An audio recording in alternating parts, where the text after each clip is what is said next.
Parce que, Faut commencer par donner du temps au temps, Jean-Emmanuel, avant de donner à ah, Jacques. ouais, tu as raison. Et on n'est pas samedi. C'est le Oui, on n'est pas samedi qu'on ça. donne du temps au temps. Ouais. Alors, raconte-nous, JE. Alors, ce matin, j'ai fait un exercice à éplucher le journal de Montréal Mhm. pour essayer de voir ce qu'en disent nos chers analystes à Ouais, propos du troisième lien. ouais. Je ne vois pas l'ombre de madame dans le journal aujourd'hui. Elle est en train peut-être d'écrire son édito. Euh, On va de te préparer une sortie. de nous parler d'un chat qui a laissé sa litière ou quelque chose. Ouais, ouais. J'ai cherché aussi notre... Et surtout un chat qui ne parlait pas français.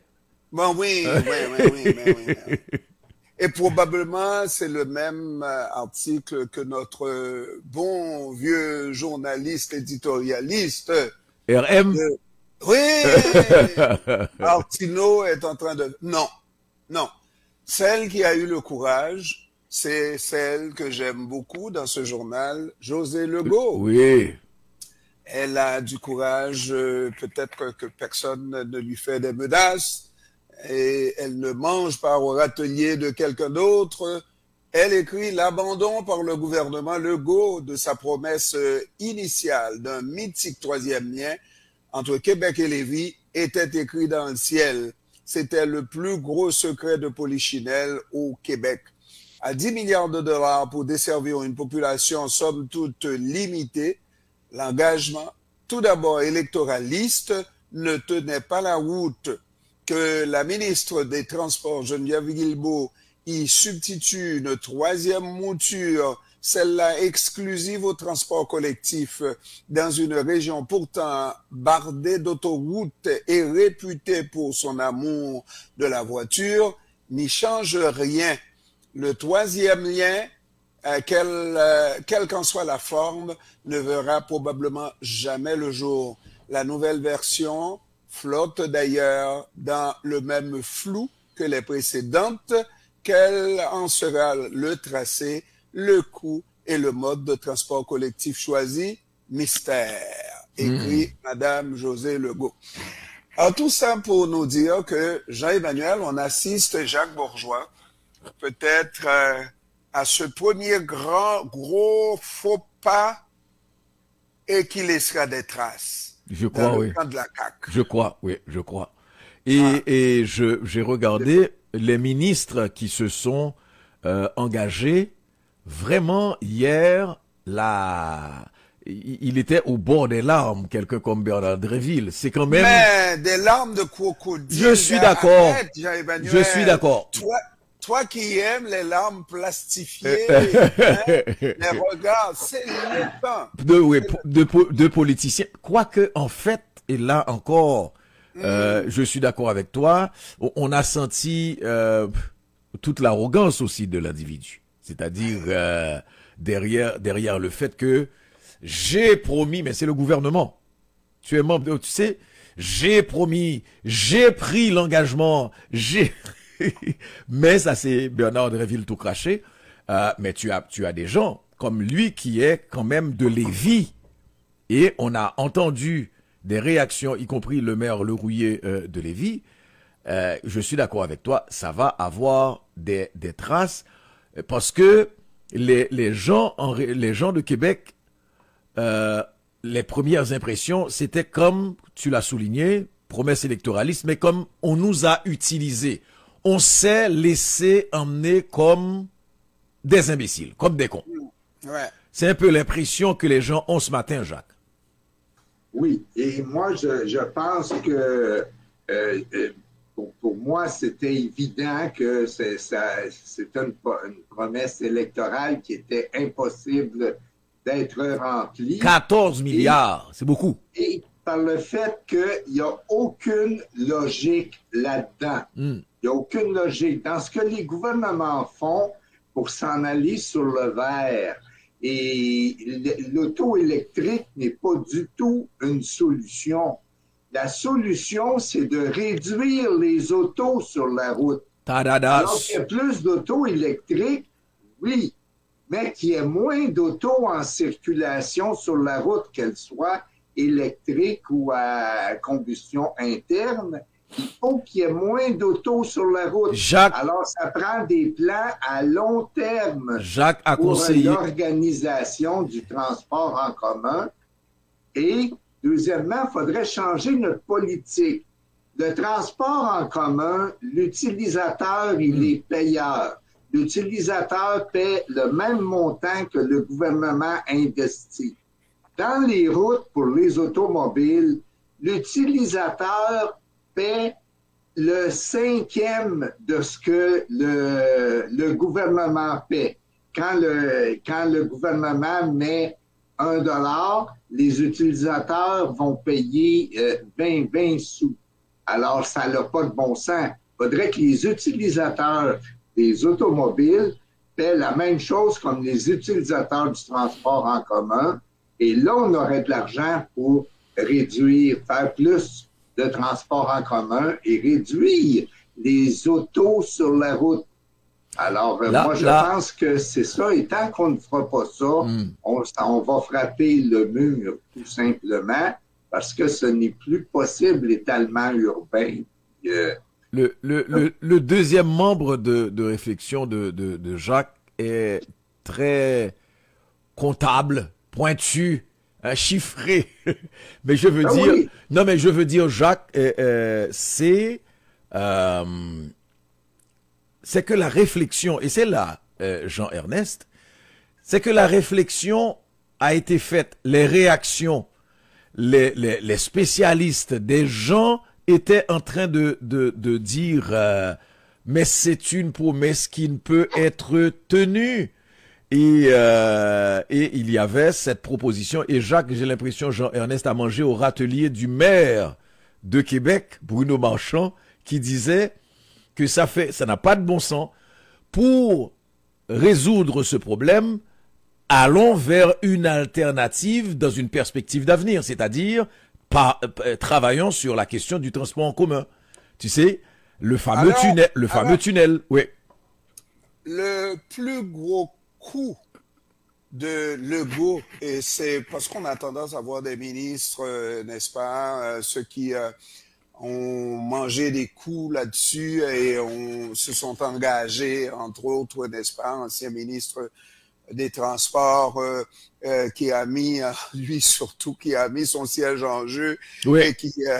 Et qui décide de rester quand même, mais parce qu'il ne jurait que par le troisième lien. Éric Kerr. Mais c'est Legault.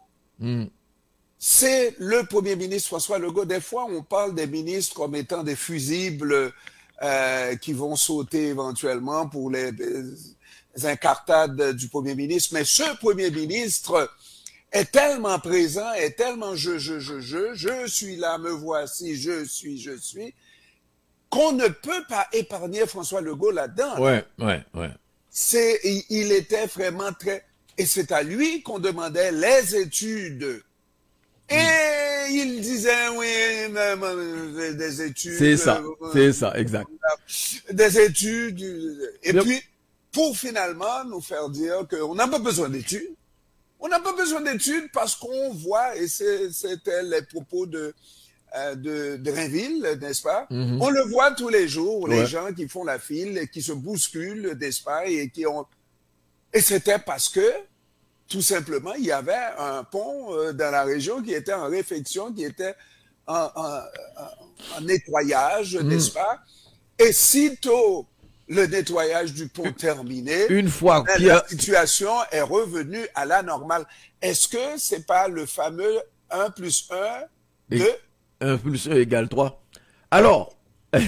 On dirait l'autre, 1 plus 1 égale 1. Exact.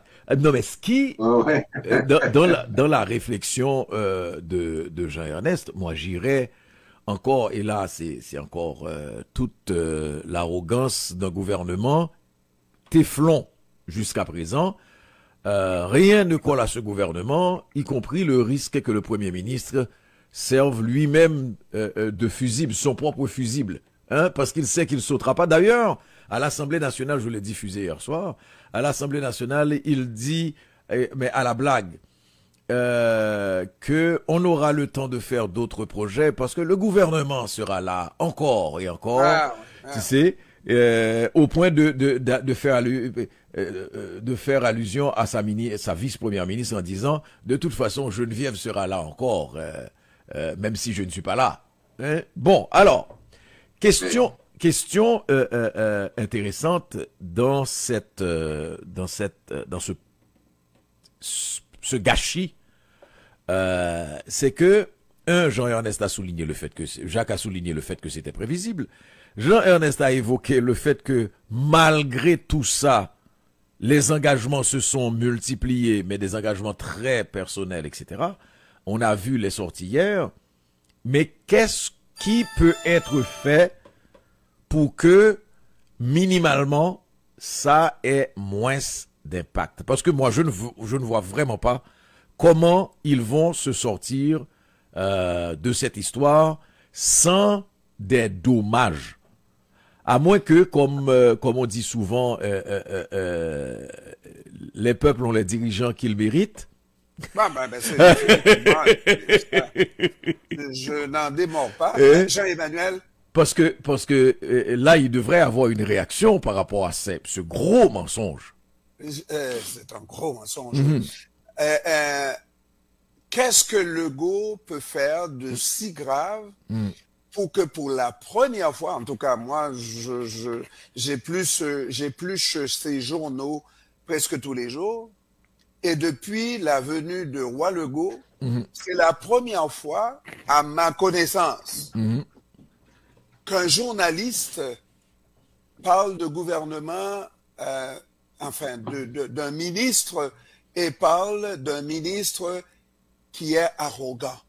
Le mot arrogant, cet adjectif-là était pour les libéraux tout le temps, et pas pour la CAQ. Et c'est la première fois que Yves Boisvert, je me permets, je sais pas si tu vas faire la pause, si tu fais la pause, ça va me permettre de respirer un peu et de revenir avec l'éditorial vraiment bien campé, comme toujours, là, de notre ami Yves Boisvert. De respirer un peu, hein? Jacques, comme si on ne savait pas qu'il va prendre son café, respirer. Ouais, mais c'est mon thé maintenant, je ne suis plus au café. Oh, bravo. Bravo. Tu veux respirer? C'est bon, ça. Je t'expliquerai un jour pourquoi. Si tu veux respirer, Jean-Ernest, je te conseille d'aller faire un tour sur l'autoroute avec ton véhicule. Tu auras tout le temps de respirer. Ça coûte cher. Je le ferai, mais ça coûte trop cher. Allez, à tout de suite. On fait la pause. Je suis encore au gaz. La pause. Ça te coûterait cher de gaz et tu polluerais beaucoup parce que ça te prendrait 3 ou 4 fois le temps pour te rendre à Montréal aujourd'hui par rapport à ce que ça te prendrait à peut-être en temps normal. On fait la pause commerciale. De l'autre côté de cette pause commerciale, on revient sur la question du troisième lien. Il y a des jours avec, il y a des jours sans. Les jours avec, on est déjà avec. Mais les jours sans, il faut faire avec le AM 1410.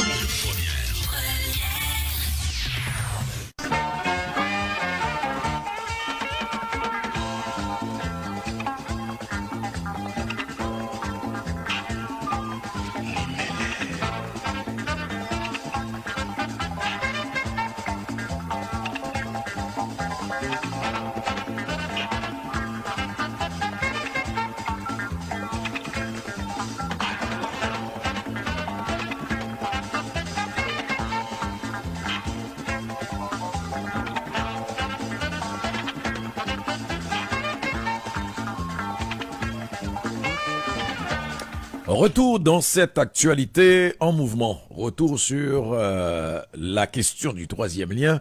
Jean-Ernest Pierre, raconte-nous. Jean-Emmanuel, dans le journal La Presse, c'est Yves Boisvert qui fait l'éditorial. La politique jambon, titre Yves Boisvert.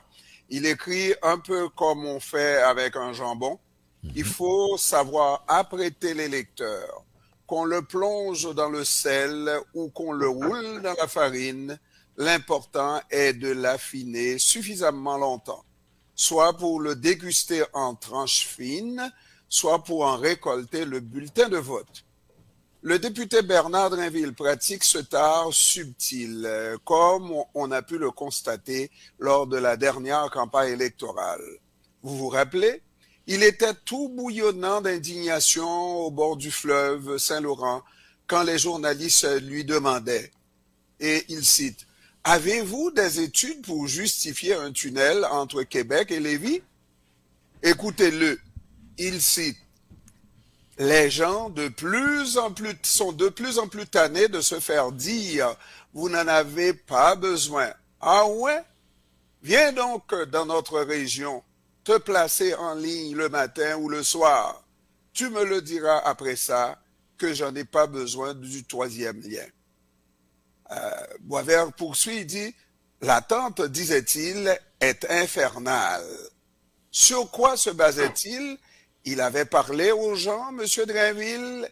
M. Drinville est proche de l'électeur, comme l'artisan affineur est proche de son jambon. Il l'écoute, il est tellement fin. Mais, M. Drinville, ont insisté les journalistes, avez-vous des études? Et il dit, l'attente qu'on vit, on n'a pas besoin d'être étudié, a-t-il répondu. Il faut être arrogant au-dessus la moyenne pour dire une telle chose, une chose semblable.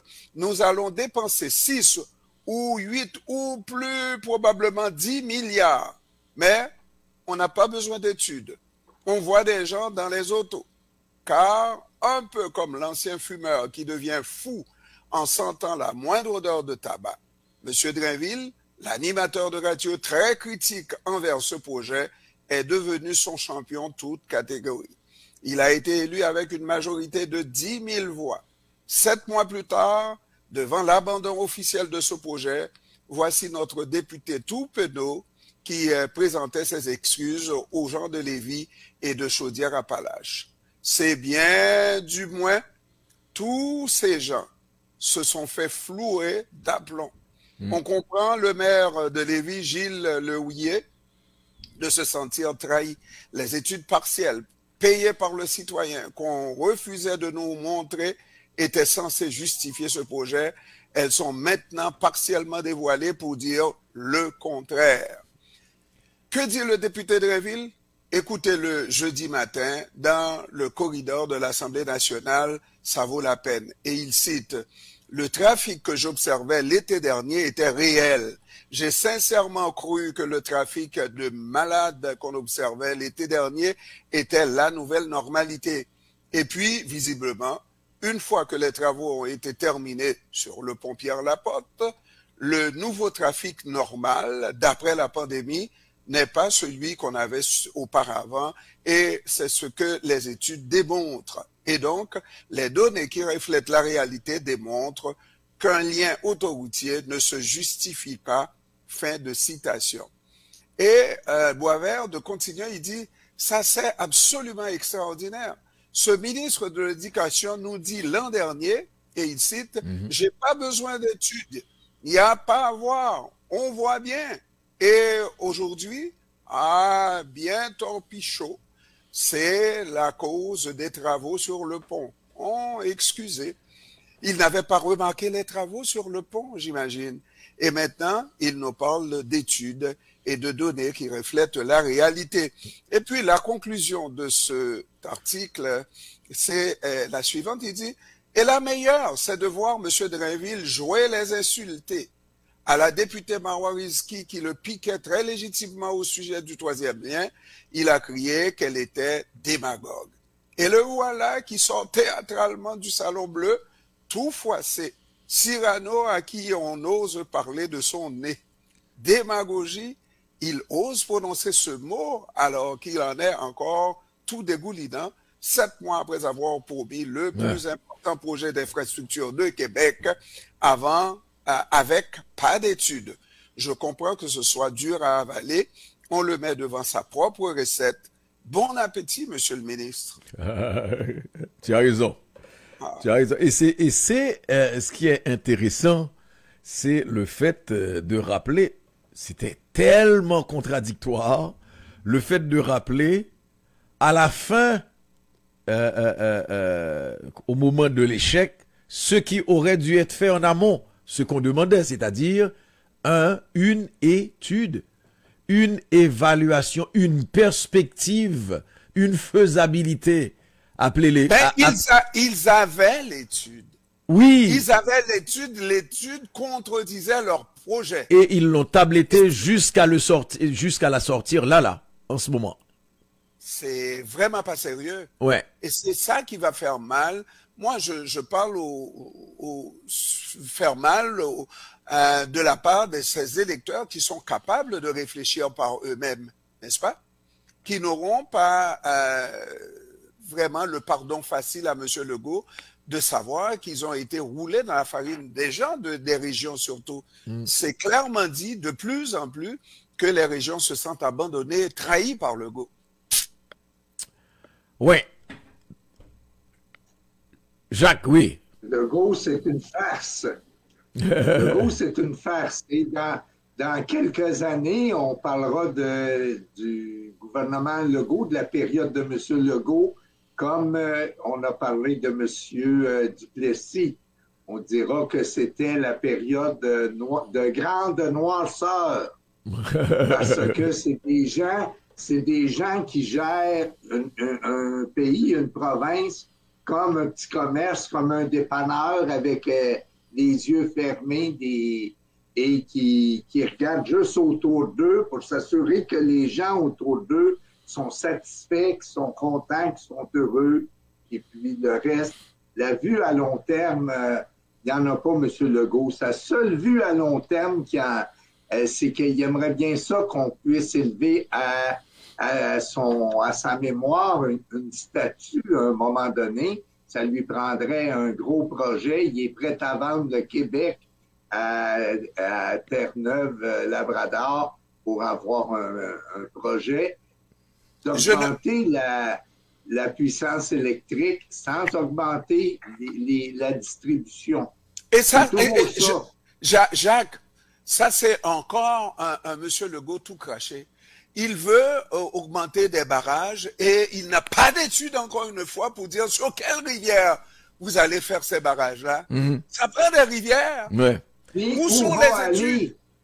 Ça prend des rivières et puis ça prend où elle va aller parce qu'il va falloir la transporter, cette énergie-là. Vous savez, c'est ça qui est important, moi, ce que je me dis. Si on fait, par exemple, un tunnel, puis on fait passer seulement du transport public sous le fleuve à Québec, mais ces gens-là, pour venir prendre, ils vont passer où?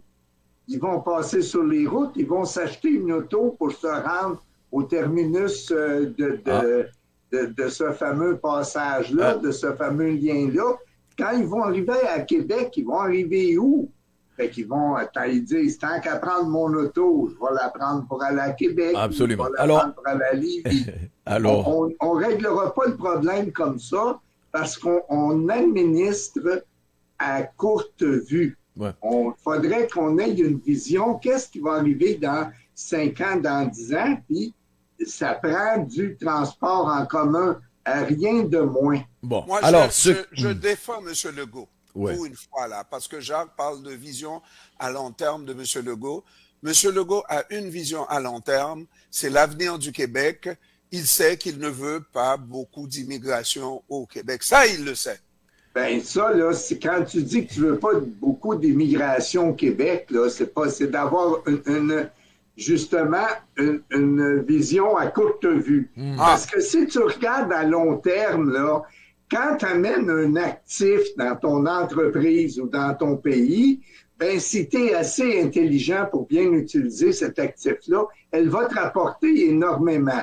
Et pour moi, les humains qu'on amène ici, peu importe leur couleur, peu importe leur provenance, eh bien, ça va être des actifs pour nous. Bon, mais pour que ce soit des actifs, il faut savoir aujourd'hui les choisir, les encadrer et leur donner des choses. Et là aussi, ça prendrait un travail vraiment coordonné avec notre grand patron d'Ottawa, M. Trudeau. Je vais prendre la dernière phrase de Jean-Ernest, pas la dernière sur l'immigration, mais la dernière avant, qui est l'avant-dernière, Jean-Ernest a souligné le fait que Legault, comme pour les barrages, décide qu'il va en faire des barrages, tu sais. Et ça me ramène pour terminer, parce que hier on parlait de celui, je ne citerai pas de nom, je veux pas citer de nom, de celui qui avait promis de planter du maïs moulu en Haïti. Et j'ai donné l'anecdote de l'ascenseur, et une autre anecdote qui m'en vient quand tu parles de ça, c'est quand il est arrivé dans le Nord. Mon nonomio, je vais vous construire 6 ponts. Et puis, un de ses conseillers lui a dit, Président, il y a 4 rivières. Je sais qu'il y a 4 rivières, mais on fera quand même 6 ponts. Oui, parce que ça prend un nombre de ponts par habitant, comme au Québec. Mais surtout que même là, il fallait pas revenir sur ce qu'il a dit. La démagogie du politicien. Il fallait pas, j'ai promis 6 ponts, il faut que ça ait l'air que j'ai pensé à la construction de ces 6 ponts. Mais le pire, Jean-Emmanuel, c'est au moment où l'électeur se rend compte que tout ça a été du théâtre. De la frime. Pour l'amadouer et aller chercher son vote. À ce moment-là, il est vraiment déçu, il est vraiment fâché, et puis un électeur fâché va sortir ce gouvernement. Et le cynisme du gouvernement va aller chercher le cynisme de l'électeur. Je suis tout à fait d'accord avec toi. Jean-Ernest Pierre est avec nous, mesdames et messieurs, le matin pour lever le voile sur l'actualité. On va le retrouver en après-midi, tous les jours, 6h, 14h, 16h, 18h, pour passer l'actualité au crible fin avec experts, spécialistes, dirigeants, entrepreneurs, influenceurs. Et une belle équipe.